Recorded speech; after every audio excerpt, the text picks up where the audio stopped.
Hi friends, welcome to JavaScript Telugu ట్యుటోరియల్కి స్వాగతం. ఈరోజు టాపిక్ వచ్చేసి అరేలోనే find and find index. So find గురించి తెలుసు. ఒక అరేలో ఒక వాల్యూని ఫైండ్ చేయడం అనమాట. ఓకేనా, ఎలా చూపిస్తాను. ఓకే, సో ఇప్పుడు వేరే ఏజెస్ తీసుకున్నాను. ఏజెస్లో అడల్ట్ ఏజ్ 18 తీసుకున్నాను. సో ఇప్పుడు మనం ఇచ్చిన అరేలో ఏది 18 కంటే ఎక్కువ ఉండాలి అని ఒక ప్రోగ్రామ్ రాస్తున్నాను. ఓకేనా, సో అరేలో అడల్ట్ ఏజ్ 18.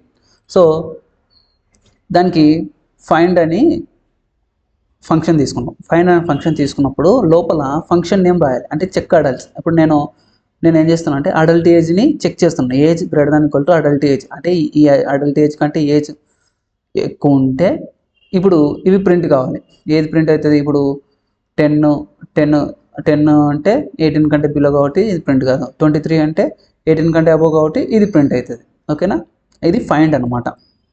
ఓకేనా, సో ఇక్కడ చూడండి, find method returns the value of the first element of the అరే దట్ పాస్ ద టెస్ట్. అదే అంటే ఈ అరేలో ఏమైందంటే 10, 23, 19, 20 ఉన్నాయి కదా.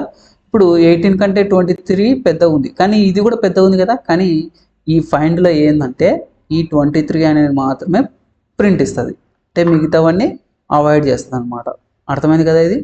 ఓకేనా, same previous classes same. So ఇక్కడ ఫైండ్ అనే ఇస్తాము, ఫైండ్ ఫంక్షన్ నేమ్ ఇస్తాం. సో ఫంక్షన్కి నేమ్ ఒకటి ఇస్తాం. ఓకేనా, అది నేను చూపిస్తాను. ఓకే, కోడింగ్లో చూపిస్తాను. నెక్స్ట్ వచ్చేసి ఫైండ్ ఇండెక్స్. అసలు ఇండెక్స్ అంటే సో అరే యొక్క ఇండెక్స్ ఏవి? సో అరే యొక్క ఇండెక్స్ 0, 1, 2, 3 కదా. సో ఫైండ్ ఇండెక్స్ అంటే ఈ అరేలో ఉండే ఇండెక్స్ని మనకి ప్రింట్ ఇస్తుంది అనమాట. ఇప్పుడు 23 ఉంది, 23 ఇండెక్స్ ఏది? 1 కదా. సో అలా చూపిస్తాను. సో సేమ్ ఇది అనమాట adult age. So adult age అని పెట్టేస్తాము, ఫైండ్ ఇండెక్స్ అని కొట్టి ఫంక్షన్ నేమ్ పెట్టేస్తాం. సేమ్. సో పైది ఎలా అంటే కింద కూడా. ఓకేనా, సో ఇది ఏమంటే find index method returns the index of the first element of the అరే దట్ పాస్ ద టెస్ట్. ఓకేనా, సో నేను ప్రాక్టికల్ వేలో చూపిస్తాను. ప్రాక్టికల్ వేలో చూపిస్తే మీకు ఒక ఐడియా వస్తుంది. ఓకే, సో నేను ఏం చేస్తాను అంటే వేర్ ఏజెస్ అనేది తీసుకుంటాను. ఏజెస్ ఈక్వల్స్ టు సేమ్ అదే 10, 23, 19, 20 అని తీసుకుంటున్నాం. ఓకేనా, సో ఇది ప్రింట్ ఇవ్వాలంటే ఏం చేయాలి? So document dot right okay ages plus break tag ఇస్తాం. ఓకే, సో ఇది ప్రింట్ ఇవ్వాలి. ఇది ప్రింట్ ఇవ్వాలి. సో ఇక్కడ ఈక్వల్ కాదు, ప్లస్ వచ్చేసింది కదా. ఓకే, ఇప్పుడు నెక్స్ట్ వేరియబుల్ బి తీసుకుంటున్నాం. సో బి తీసుకుంటాం. ఈ బిలో ఏం చేయాలంటే మనం ఫైండ్ చేయాలి. సో ఏజెస్ డాట్ ఫైండ్ అని ఇవ్వాలి. ఫైండ్ అని ఇచ్చేసి మనం ఏది ఇవ్వాలనుకున్నాము? మనము చెక్ చేయాలనుకున్నాం. సో 18 కంటే అబోవ్ ఉండే వాటిని మనం ప్రింట్ ఇవ్వాలనుకున్నాం. కానీ మనకి ఇక్కడ డైరెక్ట్గా ఏజెస్లో రాదనమాట. ఫైండ్ ఎలా చేయాలంటే ఒక ఫంక్షన్ తీసుకుంటాం, చెక్ అడల్ట్ అని. చెక్ అడల్ట్ అని ఒక ఫంక్షన్ తీసుకుంటాం. ఈ ఫంక్షన్ ద్వారా మనం ఏం చేయాలంటే మనం ప్రింట్ ఇవ్వాలి 18 కంటే అబోవ్. సో ఇప్పుడు మళ్ళీ మనం ఏం చేయాలి?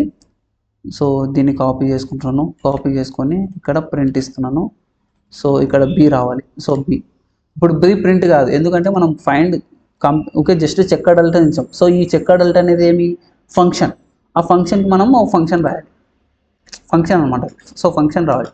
సో ఫంక్షన్ ఎలా రాస్తామంటే చెక్ అడల్ట్ అని ఇచ్చేసి ఇప్పుడు ఈ ఫంక్షన్లో మనం ఏం చేయాలంటే రిటర్న్ అనే వాల్యూ తీసుకుంటాం. రిటర్న్లో ఏజెస్. ఓకేనా, ఏజ్. సో ఈ ఏజ్ అనేది ఈ పారామీటర్ ఏజ్ అని తీసుకోవాలి ఇక్కడ. సో ఏజ్ పారామీటర్ తీసుకోవాలి, greater than equals to 18. So 18 అన్నప్పుడు ఈ చెక్ అడల్ట్ ఇప్పుడు మనం ఏం చేస్తామంటే సో ఇప్పుడు మనము దీన్ని ప్రింట్ ఇవ్వం. ఓకేనా, సో ఇప్పుడు చూడండి ఇక్కడ ఏమైందంటే ఇప్పుడు చెక్ అడల్ట్స్ ఇచ్చినాం కదా. చెక్ అడల్ట్ ఫంక్షన్ నేమ్ తీసుకున్నాము. ఏజ్ పాస్ అవుతుంది, అంటే ఇప్పుడు 10 పాస్ అయింది అనుకుందాం. సో 10 పాస్ అయితే ఏమవుతుంది? సో చూపియదు అనమాట. అదే 23 పాస్ అయినప్పుడు చూపిస్తుంది వాల్యూ. చూపిద్దాం. ఓకేనా, ఓకే వచ్చేసింది కదా. సో ఫైండ్ అంటే ఏమి? జస్ట్ ఫర్ అరేలో ఉన్న 18 కంటే అబోవ్ ఉన్న వాల్యూనే చూపిస్తుంది, అది ఫస్ట్ వస్తేనే. ఇప్పుడు ఇక్కడ నేను సపోజ్ ఇక్కడ నేను 13 ఇచ్చాను అనుకున్నాం. సో ఇప్పుడు ఎంత వస్తుంది? 19 వస్తుంది. అంటే ఇప్పుడు 10 ఎర్రర్ వస్తుంది, 13 ఎర్రర్ వస్తుంది, 19 అనేది ట్రూ, అంతే కదా. సో ఫాల్స్ ఫాల్స్ ట్రూ అంటే దాని తర్వాత వాల్యూ ట్రూ కాబట్టి ఫైండ్ చూపిస్తుంది. నెక్స్ట్ అలాగే ఫైండ్ ఇండెక్స్ సేమ్ అంతే. So find index, so find index అంటే ఏం లేదు, దాని యొక్క ఏమంటారు ఇండెక్స్. సో 0 1 2 అది అనమాట. ఓకేనా, సేమ్ అనమాట, ఈజీ ఉంటుంది. మీరు ప్రాక్టీస్ చేస్తే మీకు ఒక ఐడియా వస్తుంది. Okay okay friends, thank you watching this video. Like చేయండి, షేర్ చేయండి, సబ్స్క్రైబ్ చేసుకోండి. అలాగే పక్కన ఉన్న బెల్ ఐకాన్ని క్లిక్ చేయడం ద్వారా నేను పెట్టే ప్రతి వీడియో మీకు అప్డేట్ రూపంలోనే ముందుగానే వస్తుంది. Okay friends, thank you.